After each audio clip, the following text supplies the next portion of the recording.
A ver, vamos a responder algunas preguntas. Me han preguntado si la hipótesis tiene un límite de preguntas de investigación. La primera cosa que debo decirles es que las hipótesis no son preguntas, ¿no? Las hipótesis son respuestas. Las hipótesis son respuestas. ¿Eso qué quiere decir? Que antes de que haya una hipótesis tiene que haber una pregunta de investigación.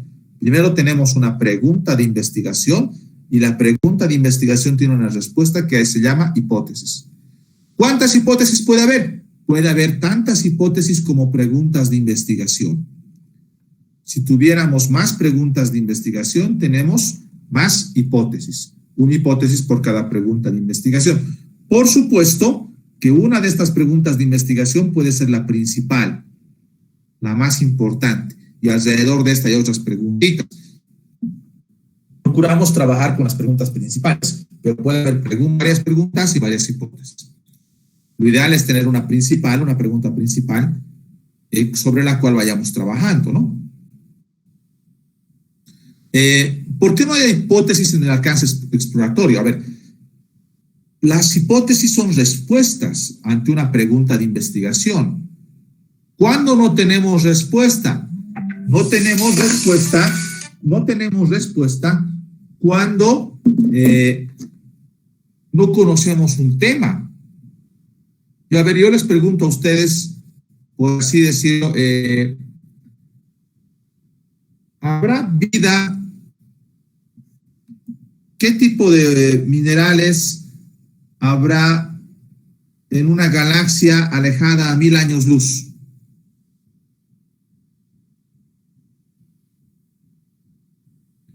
No sabemos qué tipo de minerales puede haber en una galaxia alejada a 1000 años luz. Por si acaso les recuerdo que no puedo leer los mensajes, solamente puedo ver. No sabemos porque está muy alejada. Entonces, cuando no conozco un tema y es exploratorio, no puedo dar respuesta.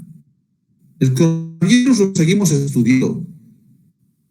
¿El coronavirus mutará? ¿Se repetirá en los siguientes años? No sabemos. Por lo tanto, cuando un tema es nuevo y no se lo conoce, no es posible dar una respuesta. No podemos porque nunca lo habíamos visto antes. No lo conocemos. Bueno, es por eso que no tenemos respuestas. No tenemos respuestas a los estudios exploratorios. ¿Y por qué en los descriptivos tampoco?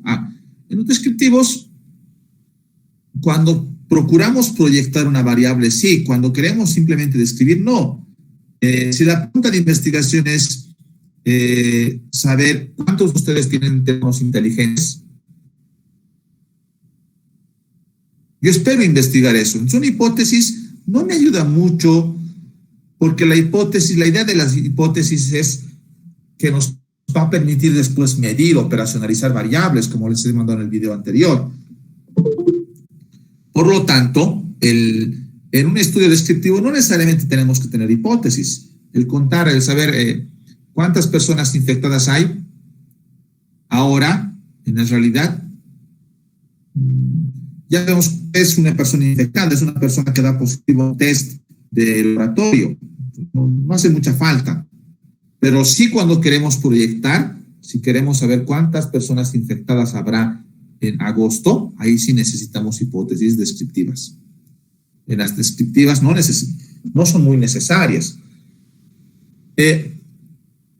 Recuerden, las hipótesis, al final, las hipótesis nos sirven para aceptar o rechazar las investigaciones. Nosotros aceptamos esta hipótesis como verdadera o la rechazamos, y eso es parte de la investigación. Cuando aceptamos la hipótesis o la rechazamos, estamos dando un avance en la investigación. Cuando pensamos que la pregunta de investigación, ¿el hipoclorito de sodio curará el coronavirus? Y la hipótesis es, ¿el hipoclorito de sodio sí cura el coronavirus? El hipoclorito de sodio sí cura el coronavirus. Cuando yo la acepto, he avanzado con la investigación. Si yo la rechazo, también he avanzado porque he descartado una cura. Ya no me concentraré en estudiar el hipócrito de sodio, estudiaré otras curas alternativas. También me sirve cuando las rechazo. Y en ese sentido, cobra importancia el tener hipótesis nulas o alternas, porque la hipótesis nula puede ser, voy a escribir aquí una hipótesis nula, el hipoclorito de sodio, hipoclorito de sodio creo que se escribe así. Perdón, no es hipoclorito, es dióxido de cloro, ¿no ve? El dióxido de cloro, perdónenme, el dióxido de cloro cura la enfermedad provocada por el coronavirus. Esa es mi hipótesis. Ahí está mi hipótesis. Estas hipótesis las podemos estudiar de diferentes maneras. Las podemos estudiar negándolas. El dióxido de cloro no cura y la vuelvo nula, la niego. La niego cuando le pongo un negativo, ¿no? El dióxido de cloro no cura la enfermedad provocada por el coronavirus. La niego. Lo que pasa está que, ¿para qué me sirve negarla? Porque negarla también es una manera de estudiar. Ustedes pueden estudiar algo buscando la respuesta o buscando la negación de la respuesta. Entonces, aquí lo que me interesa es negarla. Si yo busco la negación, también estoy aportando con el conocimiento. Cuando yo encuentro una negación, digo, esto no sirve, también he aportado. Es como cuando tienen un rompecabezas. Ustedes tienen un rompecabezas, una vez han agarrado un rompecabezas. En el rompecabezas tenemos fichitas como esta. Y luego tengo una ficha así. Y digo, ¿esta ficha encaja con esta? Si no encaja, yo he avanzado con el rompecabezas, porque al descartar esta ficha, porque no encaja con esta otra, yo la llevo a un lado y comienzo a probar otras fichas. Comienzo a probar otras fichas que probablemente encajen. Les diré, tal vez esta encajará. Pero ya no voy a probar esta, porque esta ya la he descartado. La he usado y no sirve. Por lo tanto, cuando nosotros negamos la hipótesis o buscamos alternativas, también avanzamos con las investigaciones. ¿Cuándo usamos la negación? La negación generalmente lo usamos cuando se habla de hipótesis estadísticas. Las hipótesis estadísticas usan mucho las negaciones, usan mucho las hipótesis nulas y las alternas. Entonces, uno puede probar una investigación de dos maneras. Puede probar y decir, ¿este encaja o no encaja? Cualquiera de las dos formas de investigar sirve para avanzar en el conocimiento.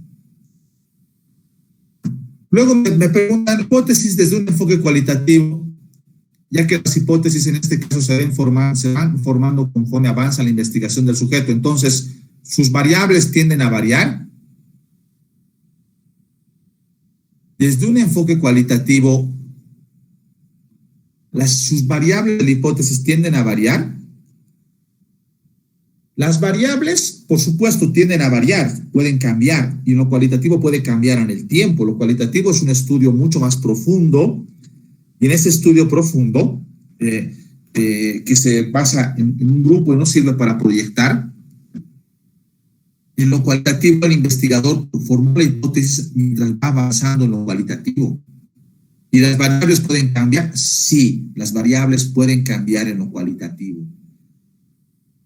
Las variables pueden cambiar, incluso pueden aumentarse nuevas variables. Desde lo cualitativo, por ejemplo, podríamos estudiar cuál es la percepción del ciudadano respecto al coronavirus. Y si uno piensa en las hipótesis, en las primeras hipótesis al principio de la cuarentena es el coronavirus no va a llegar a Bolivia. Es la percepción del ciudadano. Cuando ya hay los primeros casos, el coronavirus no nos hace nada. Cuando tenemos más casos, ya el coronavirus es peligroso. Pero la necesidad económica es fuerte, hay que salir a trabajar. La percepción en lo cualitativo cambia y por lo tanto las variables cambian. Es por eso que en lo cualitativo las hipótesis se formulan generalmente a la mitad del estudio. Se tiene que hacer un corte y en ese corte ya se avanza. Se dice, yo voy a estudiar la percepción de los ciudadanos hasta esta época de la cuarentena. Sí, efectivamente tienden a cambiar. Es otra pregunta que me hace muy interesante. Sí, cambia. ¿Cómo saber si aceptar o rechazar una hipótesis? El aceptar o rechazar una hipótesis, aquí voy a volver a hacer. Tenemos la pregunta de investigación, la pregunta tiene una respuesta, y esta hipótesis la hacemos antes de investigar. Antes. ¿Antes de qué? Antes de investigar. Antes de investigar. ¿Qué va a pasar durante la investigación? Durante la investigación yo voy a aceptar esta hipótesis, voy a aceptar, o la voy a rechazar la hipótesis. La voy a rechazar. Eso va a suceder durante la investigación. Voy a aceptar la hipótesis o la voy a rechazar. ¿Cómo sé si la voy a aceptar o rechazar? Claro, ustedes van a aprender métodos. Ahora vamos a hacerlo de forma teórica en esta materia en primer año, pero en el futuro van a aprender métodos estadísticos para aceptar o rechazar la hipótesis. En el futuro van a aprender algún método para aceptar o rechazar esta hipótesis. ¿Cómo la van a saber? Van a probar un método. Desde métodos muy sencillos, ¿no? Por ejemplo, voy a seguir con el ejemplo del dióxido de cloro. ¿Cómo yo puedo saber que la gente se cura con dióxido de cloro? Yo puedo hacer una correlación de variables, ¿no? Y ahí utilizo el método estadístico. No sé qué le ha pasado a mí. ¿Me está escuchando? ¿Alguien puede confirmar? Licenciado. Sí, licenciado. Sí, licenciado. Gracias. Sí, licenciado. Gracias. Sí, licenciado. Algo le ha pasado a mi pantalla.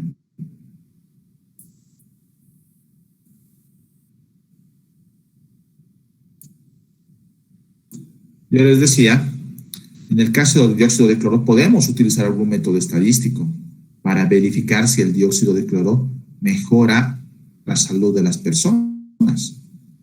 Yo puedo tener aquí, por ejemplo, puedo simplemente contar la cantidad de personas que consumen dióxido de cloro. Aquí hay una persona que consume dióxido de cloro.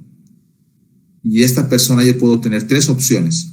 O esta persona mejora su salud.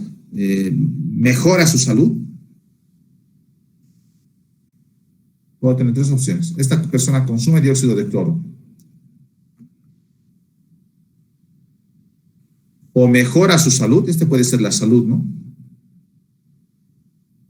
Mejora. O mantiene su salud.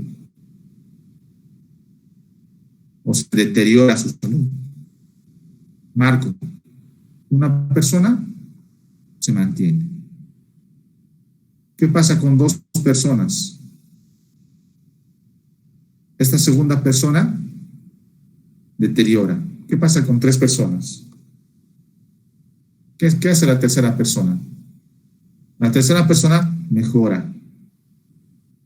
Pareciera que unas mantienen, mejoran. Yo estoy viendo matemáticamente, estoy dibujando una nube de puntos y no encuentro una relación. Yo podría encontrar una relación. Yo podría encontrar una relación si dijera que las personas, a medida que consumen, a medida que consumen más dióxido de cloro, mejora su salud. Una persona consume, más personas consumen y todas están mejorando su salud. Igual que en el caso de la oferta y la demanda, pueden dibujar una nube de puntos que relacione dos variables, las mejoras en la salud con el consumo de dióxido de cloro. ¿Y cómo puedo? Es un método estadístico. Me estoy fijando que mientras más gente consume, hay más mejoras en la salud. De esa manera se pueden probar las hipótesis. O las rechazamos en el caso de que no sea claro, ¿no? Miren, aquí dibujamos y no hay claridad. Algunas consumen y empeoran, otras consumen, no pasa nada, otras consumen y mejoran. Entonces, no hay claridad. No hay claridad en lo que está pasando. Por lo tanto, yo puedo, viendo los datos, observando los datos y haciendo pruebas estadísticas, las voy rechazando o aceptando algunas hipótesis. De esa manera aceptamos o rechazamos las hipótesis. Para eso usamos estadística. Y en estadística alguien ha preguntado los símbolos, alguien ha preguntado en sus preguntas, ¿qué es este símbolo? ¿Qué es este símbolo de sombrerito? Alguien dijo elevado. Es elevado en Excel, pero en estadística el símbolo de sombrero quiere decir estimado, proyectado. Es una variable que ha sido es una variable que ha sido estimada.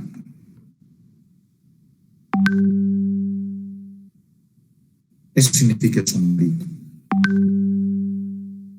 Otros símbolos estadísticos, una X con una barra que también lo hemos anotado, está en los materiales que les he mandado.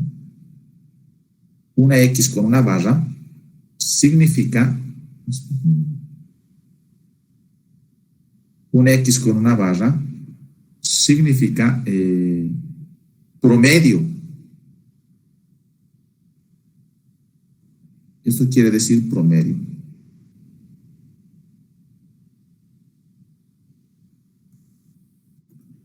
A ver, ¿dónde está?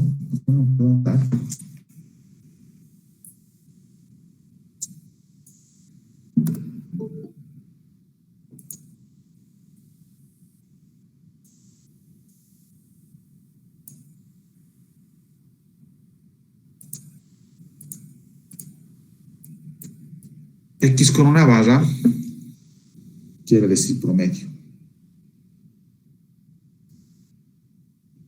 Y tenemos otros símbolos, ustedes los usan los símbolos.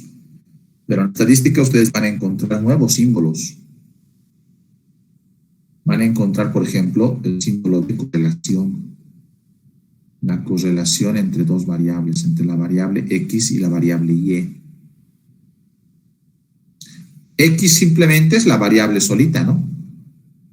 ¿Y ustedes dónde ven estos símbolos? Claro, los utilizan actualmente. Cuando ustedes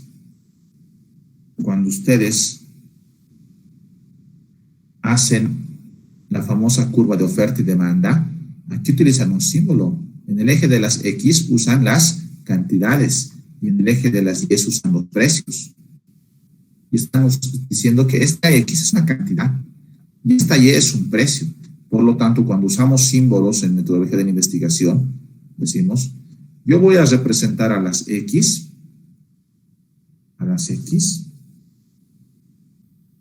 yo voy a representar a las X como a la cantidad de personas curadas, ¿sí?, recuperadas del COVID. Entonces la X representa la cantidad de personas. Y, voy a decir la Y, la cantidad de cloro consumido, de dióxido de cloro consumido. Yo estoy usando los símbolos para estimar algo. Entonces, si yo uso una X con una barrita, me estará diciendo la X con una barrita, en promedio, es un promedio de cantidad de personas. Si uso una X con un estimado, dirá, el promedio de personas, el estimado de personas que se curarán será que definió antes la variable. Entonces comienzo a usar estos símbolos para cada variable. Bueno, estoy respondiendo a las preguntas que me han dado. En ese sentido usamos las hipótesis estadísticas. Me han hecho algunas preguntas también muy interesantes. Me dicen, he respondido la correlación de variables hasta ahorita. ¿Qué significa el elevado? Lo acabamos de hacer. Alguien me pregunta y me dice, ¿qué son las hipótesis previas, emergentes y derivadas de los resultados? ¿Es lo mismo variable interviniente que variable de respuesta? Voy a copiar esto. Lo vamos a responder.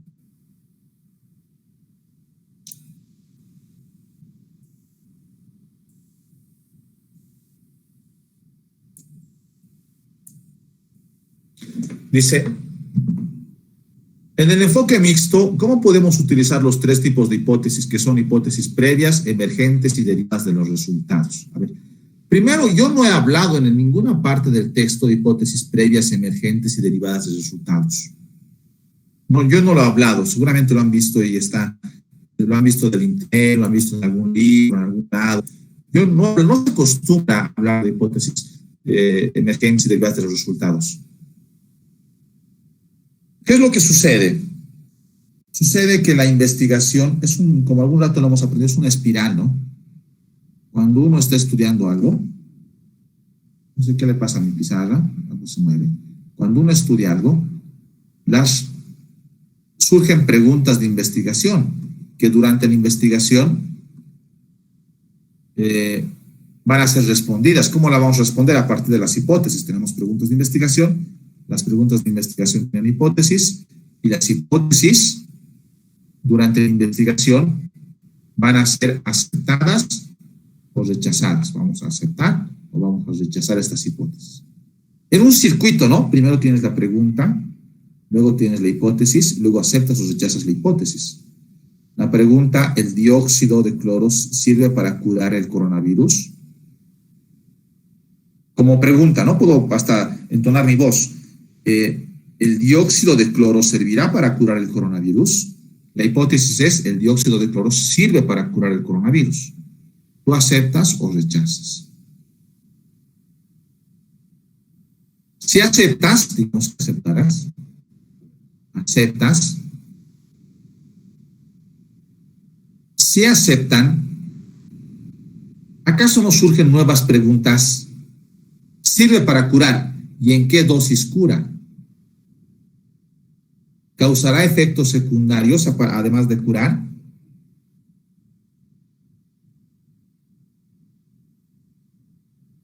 ¿Cura a todos o solo a algún tipo de personas? Y estas otra vez tienen hipótesis.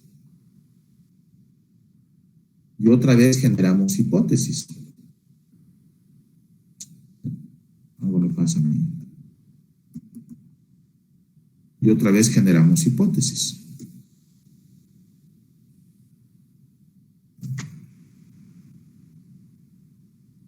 Cada una de estas genera otra vez hipótesis. Estas hipótesis que están aquí, que se han generado después, son hipótesis emergentes o derivadas de los resultados. No son anticipadas. Las hipótesis previas son las que hacemos antes de la investigación. Pero después de investigar, surgen hipótesis emergentes, que incluso son derivadas de los resultados. Alguna puede surgir a la mitad de la investigación, una emergente, a la mitad de la investigación. Otras al finalizar. No obstante, siguen siendo hipótesis como respuestas previas. Es decir, uno tuvo una pregunta, ¿no? ¿El dióxido de cloro servirá para todas las personas? ¿Cuáles serán sus efectos secundarios? Todavía no las conozco, entonces, de alguna manera, lo que prima es que son previas, están siendo previas.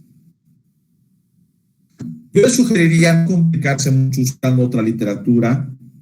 Procuremos avanzar con el material que les doy, y si quieren consultar algún libro, utilicen el libro de Hernández Sampieri, usamos el mismo lenguaje, así que ese es el libro recomendado. Vamos a ver algunas preguntas más. ¿Podría explicar un poco sobre la hipótesis de diferencia de grupos?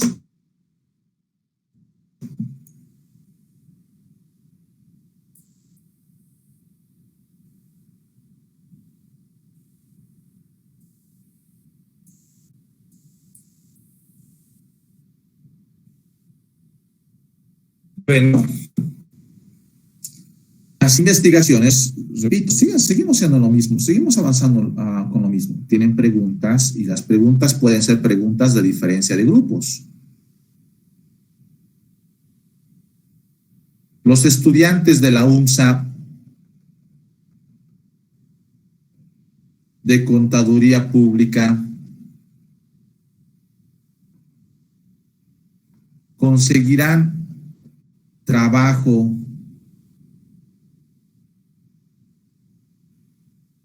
en menor tiempo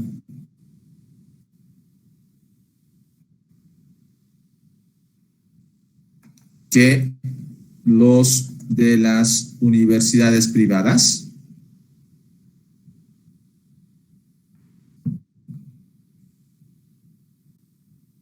Los estudiantes de la UNSA de Contaduría Pública conseguirán trabajo en menor tiempo que los de las universidades privadas.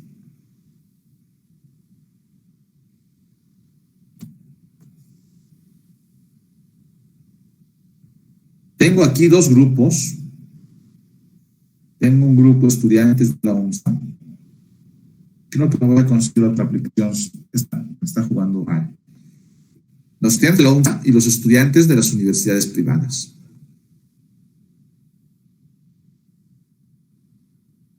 Bueno, ¿cuál es la respuesta?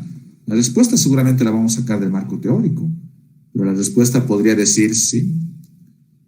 Los estudiantes. ¿Por qué no pongo? Los estudiantes de la UNSA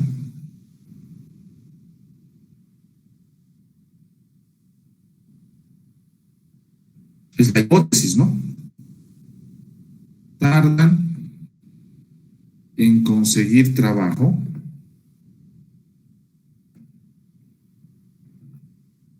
el mismo tiempo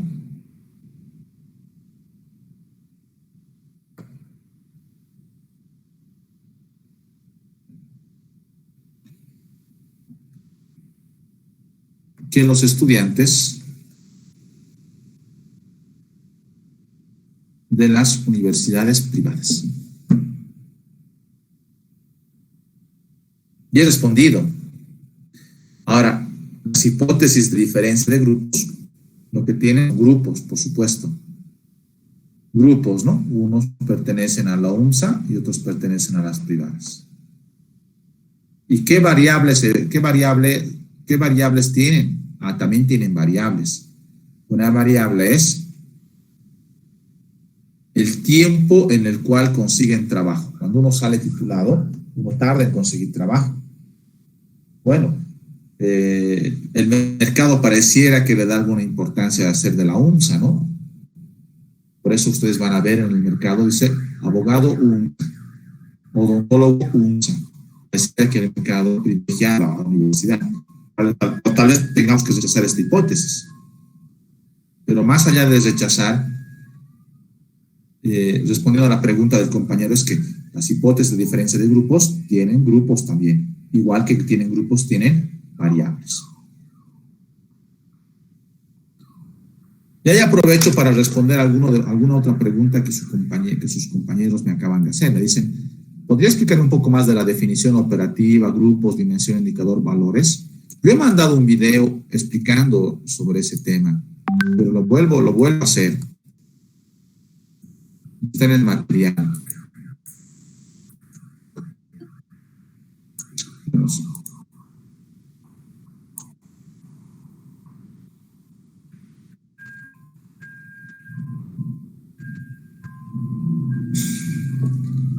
Las hipótesis son necesarias, las hipótesis, porque las hipótesis nos permiten medir las variables.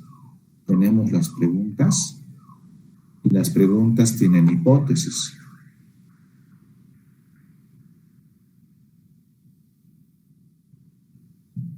Y ustedes se hacen preguntas, a ver, para hacer un poco más amena la clase.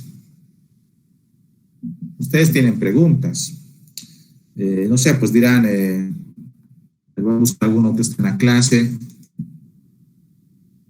Dice, hay varios, aquí hay Micaela, Carla, Caterina, Alfredo, Fernando, Javier, Mauricio. Uy, varias personas. Tienen preguntas, tendrán una pregunta. Una pregunta será, ¿Hasta cuándo durará el coronavirus? Otra pregunta, alguien será un poco una pregunta más banal. Mi enamorado, mi chico, ¿me habrá dejado de querer por culpa de la cuarentena? Ya no lo veo. ¿Cómo puedo medir el cariño de mi amado, de mi amada? ¿Cómo puedo saber si me quiere? La pregunta, ¿cómo puedo saber si me quiere? ¿Estoy aprendiendo metodología de la investigación? Otra pregunta.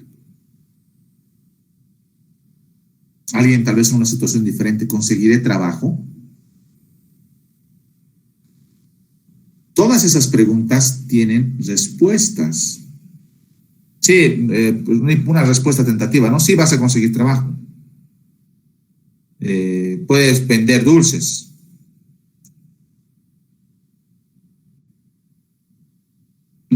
Estas respuestas necesitan ser medidas.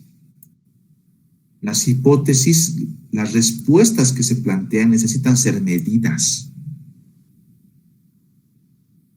Necesitamos medir estas respuestas. Las respuestas tentativas necesitan ser medidas. Y para que podamos medirlas y podamos manejarlas, se hace necesario la construcción de definiciones. Tengo que agarrar esta hipótesis y definirla para poder medirla. Tengo que definirla para poder medirla. Si no la defino, no voy a poder medirla. Dice conseguir trabajo, pero ¿qué trabajo está esperando conseguir? Ponerse a vender dulces en la calle también es un trabajo. ¿Quedará un trabajo asalariado? ¿Cuánto quedará su ingreso por su trabajo? Cuando habla de duración de la cuarentena, ¿qué es la duración de la cuarentena? ¿Habla de la cuarentena rígida o habla de la cuarentena dinámica? Además tiene un nombre extraño, dinámico, ¿no ves? Esos nombres, te quiero pero te amo. No salgan de sus casas, pero estamos en cuarentena, pero es dinámica. No sé. Esta vez creo que se han como dirían, se han chispoteado en dar el nombre. Pero bueno, sigamos a leer con el ejemplo. Las hipótesis necesitan ser medidas, tienen que ser posibles de manejar, de administrarse. Yo puedo pensar ahora, por ejemplo, no se me ocurre, una cosa, no voy a decir una barbaridad.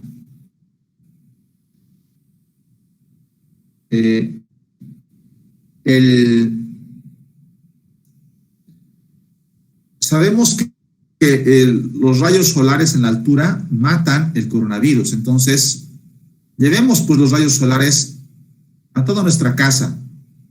Apliquemos bajo los muebles, apliquémoslo en la noche, apliquémoslo en algunos lugares recónditos. Compremos los rayos solares y matemos las bacterias en toda nuestra casa. Tomemos rayos solares. Pero alguien me dirá, ¿cómo puedo tomar? ¿Cómo puedo llevar bajo un mueble? ¿Cómo puedo meter el rayo solar bajo la grada? No lo van a poder hacer porque no podemos agarrar el sol, meterlo en una bolsita y llevarlo. De la misma manera, las hipótesis... ¿Perdón? Las hipótesis, si es que las hipótesis no las podemos manejar, manipular, no vamos a poder medir los resultados. Por eso es que necesitamos definir las hipótesis, definir en términos conceptuales y operativos. Necesitamos la hipótesis, definirla en términos conceptuales y operativos. Hay que definirla para poder manejar la hipótesis. Yo diré, cuando la defino la hipótesis, le diré, el trabajo, yo voy a entender como un trabajo remunerado.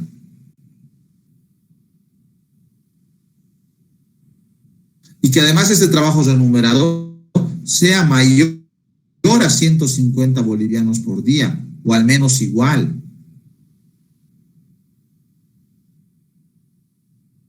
y que hace el trabajo no sea eventual, sino puede trabajar al menos más de 20 días.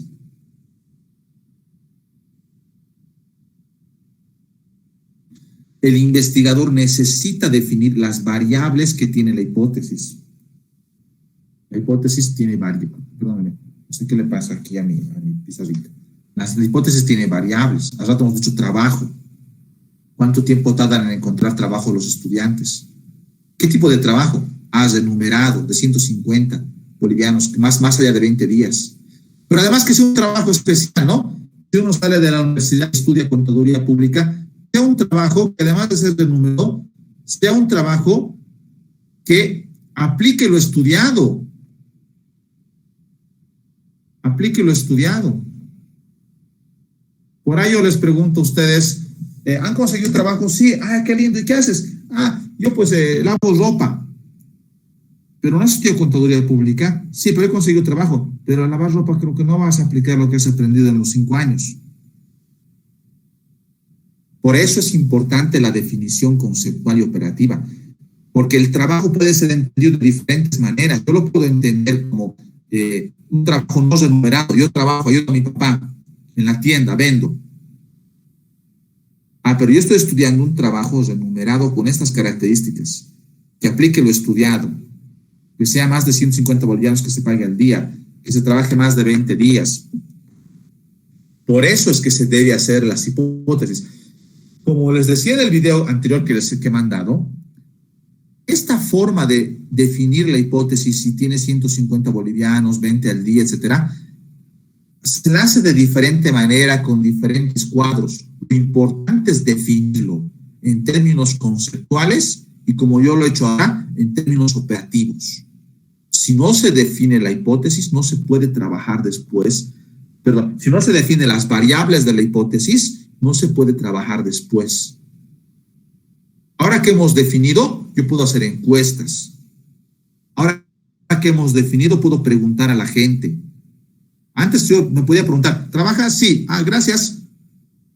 ¿Trabajas? Sí, gracias. Pero no les podía preguntar con precisión, porque uno podía decir trabaja porque le ayudo a mi papá y no recibo paga. Trabajo, sí. Lavo vajillas, lavo ropa.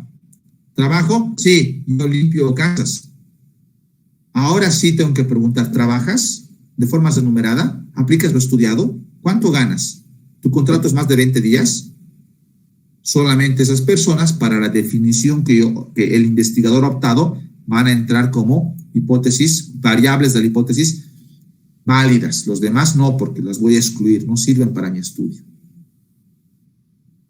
Es lo mismo que del dióxido de cloro, ¿no? Imaginémonos que estudiamos dióxido de cloro con las personas asintomáticas. Se debe que decir, yo voy a probar el dióxido de cloro con las personas que tienen síntomas, con las personas de alto riesgo, y así voy a verificar que el dióxido de cloro sirve. Yo tengo que definir la variable, con qué personas enfermas voy a trabajar en el coronavirus. Si el investigador dice, voy a trabajar con las personas que no tienen síntomas y les voy a dar dióxido de cloro, pero si no tienen síntomas, no va a servir tu investigación. Por eso es importante la definición conceptual y operativa. Voy a seguir leyendo algunas otras preguntas.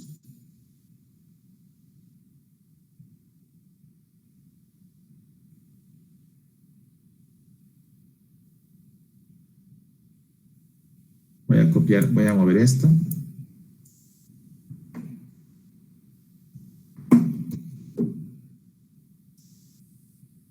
Un par de preguntas más que me han hecho son estas.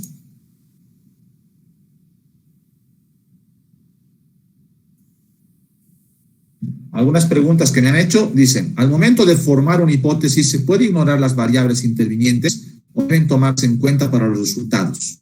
Es lo mismo variables intervinientes, aquí se ha cortado, pero ¿qué variables de resultado? Me acuerdo la pregunta, decía, ¿qué variables de resultado? Me han hecho esas dos preguntas. Vamos a responderlas. Al momento de formar una hipótesis, ¿se puede ignorar las variables intervinientes? No.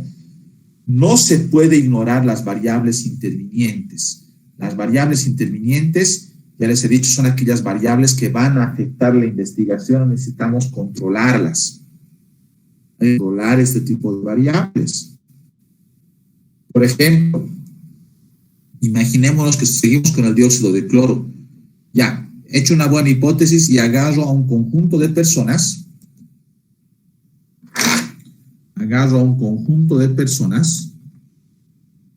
Y a todas estas personas que tienen síntomas de coronavirus, les doy dióxido de cloro. Ya está. Ya tienen síntomas, son personas de riesgo, mayores, que si yo les doy dióxido de cloro. Yo espero que mejoren, voy a controlar la mejora. Mi hipótesis es, el dióxido de cloro, ¿sí?, cura la enfermedad del coronavirus, la enfermedad que provoca el coronavirus. Pero ¿qué tal si a esta persona del medio, además del dióxido de cloro, comienza a tomar otro tipo de tratamientos? Ivermectina me parece que es el que están tomando. Comienza a tomar otro tipo de tratamientos. O esta persona del medio, además de tomar dióxido de cloro, comienza a hacer ejercicio, comienza a alimentarse bien, se pone fuerte, no sé, fortalece su sistema inmunológico. Los demás no. ¿Acaso no será que ese otro medicamento también está influyendo? Esa es una variable interviniente, son otras variables que están ahí en el medio y que están afectando los resultados de la investigación. Sí tenemos que tomarlas en cuenta, sí hay que controlarlas, hay que asegurarnos que todos tomen dióxido de cloro y nada más, que no tomen otras cosas. Porque si hay una variable interviniente de por medio, va a afectar el resultado, es decir, el dióxido sirve o no sirve, pero puede ser que sirva porque esta persona ha tomado otra cosa adicional, y no fue el dióxido de cloro, sino es esa otra cosa adicional que le causó el efecto positivo.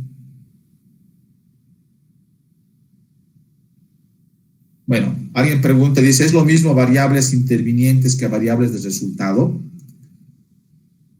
No, las variables de resultado, yo no he usado ese lenguaje, no sé de dónde lo han sacado. Las variables de resultado es un lenguaje muy poco usado, no se lo ve mucho en la literatura, se conocen como variables dependientes.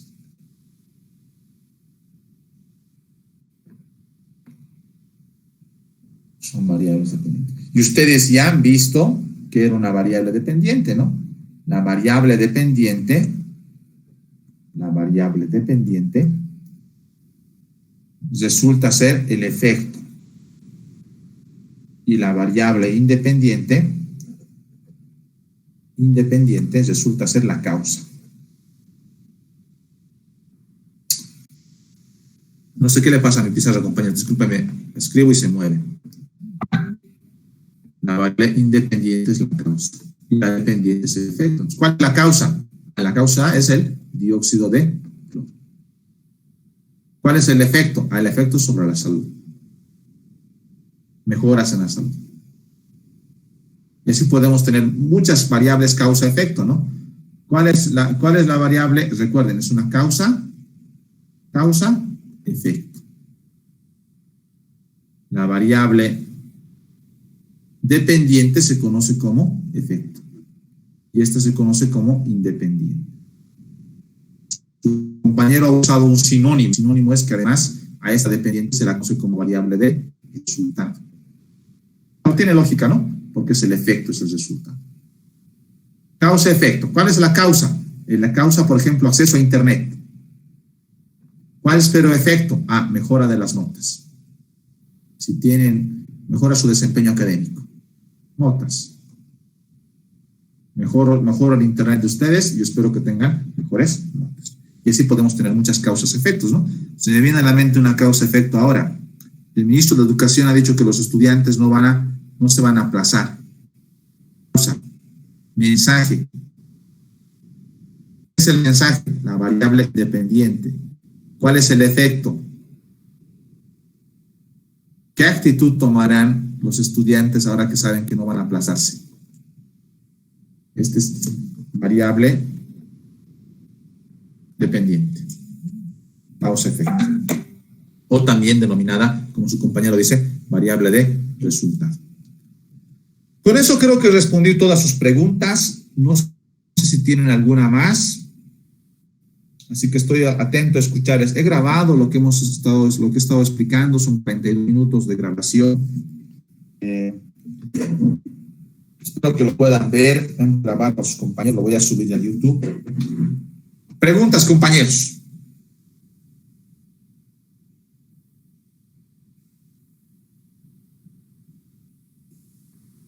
Preguntas, los escucho.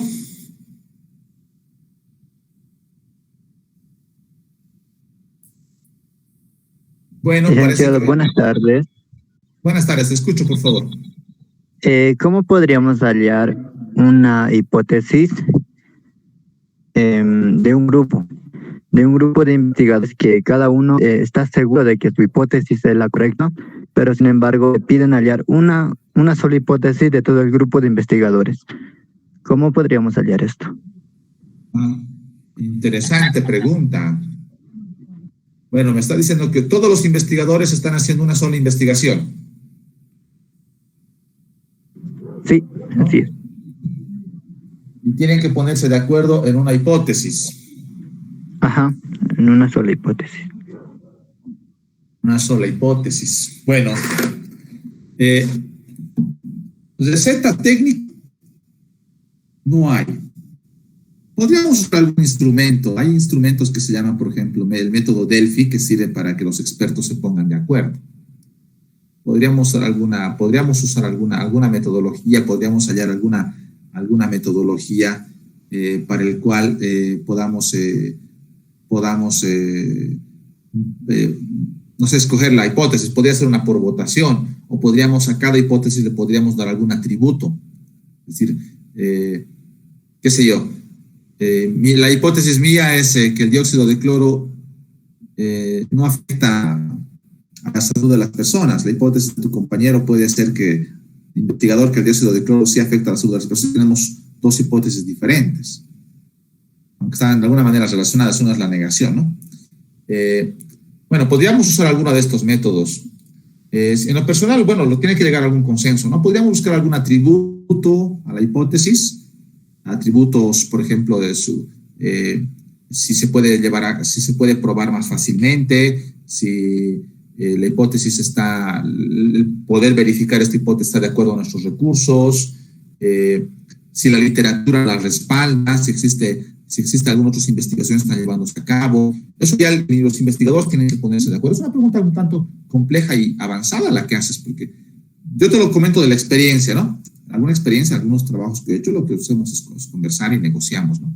Y en algún rato verificamos algunas cosas, como te decía, la factibilidad de llevarla a cabo, por ejemplo. No sé si he respondido tu pregunta. ¿O tienes alguna adicional? Alfredo. No, está bien, licenciado, muchas gracias. Sí. Gracias. ¿Alguna pregunta más, por favor?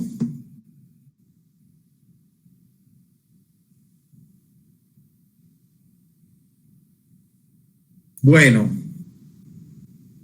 si no hubiera más preguntas, yo les agradezco.